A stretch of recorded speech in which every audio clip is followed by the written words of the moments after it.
प्रणाम गुरुजी। मेरा एक प्रश्न है, हम नवरात्रे क्या आध्यात्मिक रीजन की वजह से ही मनाते हैं या इनके पीछे कोई साइंटिफिक रीजन है? कृपया इसके बारे में बताएं। नवरात्रों का आध्यात्मिक रीजन तो सभी को पता है, लेकिन इसका साइंटिफिक रीजन बहुत कम लोग जानते हैं। नवरात्रों का साइंटिफिक रीजन स्पेशली स्वास्थ्य से संबंधित होता है।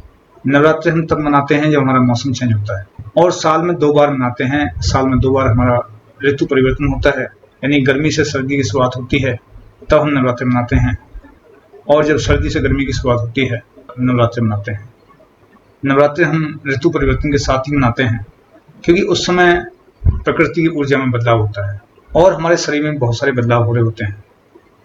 हमारे शरीर को भी एक बदलाव की जरूरत होती है। इन दिनों मौसम परिवर्तन के समय हमारे शरीर की जठराग्नि कमजोर पड़ जाती है, जिससे उसकी इम्यूनिटी वीक हो जाती है, और जठराग्नि के मंद पड़ने से हमारे शरीर में रोग लगने की संभावना बढ़ जाती है। इसलिए उस समय हमारे शरीर को एक ब्रेक चाहिए होता है अपनी इम्यूनिटी को बूस्ट अप करने के लिए।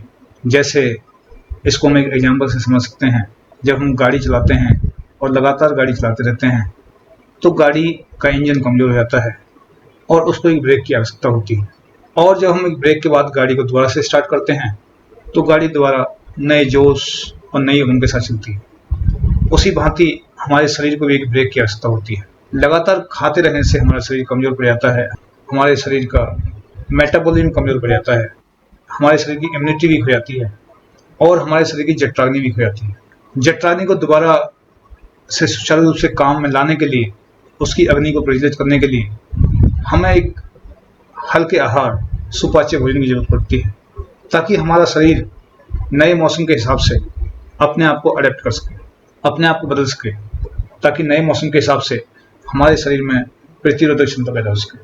इसलिए नवरात्रों और उपवास का स्वास्थ्य रिलेटेड इम्पोर्टेंस तो है ही है, इसका आध्यात्मिक इम्पोर्टेंस भी है।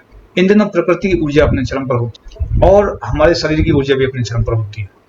हम जो भी साधना करते हैं, साधनाओं में सफलता की संभावना कई गुना बढ़ जाती है। इस समय हम जो भी संकल्प लेते हैं, हमारे संकल्प के पूरा होने की संभावना बढ़ जाती है। इसलिए जरूरी है कि इन दिनों हम अपनी साधना की शुरुआत करें और अपने जीवन में एक ऐसा संकल्प लें जो हमारे जीवन की धारा को बदल दे। नवरात्रे हमें आत्म संयम, धैर्य, प्रेम, साहस सिखाते हैं और हमारे मनोबल और आत्मबल को बढ़ाते हैं। इस समय की गई पूजा कभी व्यर्थ नहीं जाती। इस समय हम जो भी संयम करते हैं, जो भी संकल्प लेते हैं, उसका प्रभाव हमारे व्यक्तित्व पर दिखता है, और ये नवरात्रि हमारे व्यक्तित्व को बदलने की पूरी क्षमता रखते हैं। नवरात्रों के समय जो हम हल्का आहार लेते हैं, जैसे फल, दूध, साबूदाना या कुट्टू, हमारी बॉडी को ही केवल सही नहीं रखते बल्कि उसको डिटॉक्स भी करते हैं और हमारे शरीर में नई ऊर्जा का संचार करते हैं।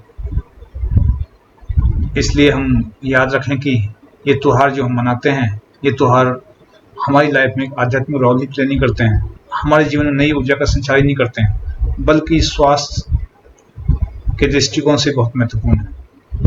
और इन सब के पीछे एक वैज्ञानिक सोच और आध्यात्मिक दृष्टिकोण है।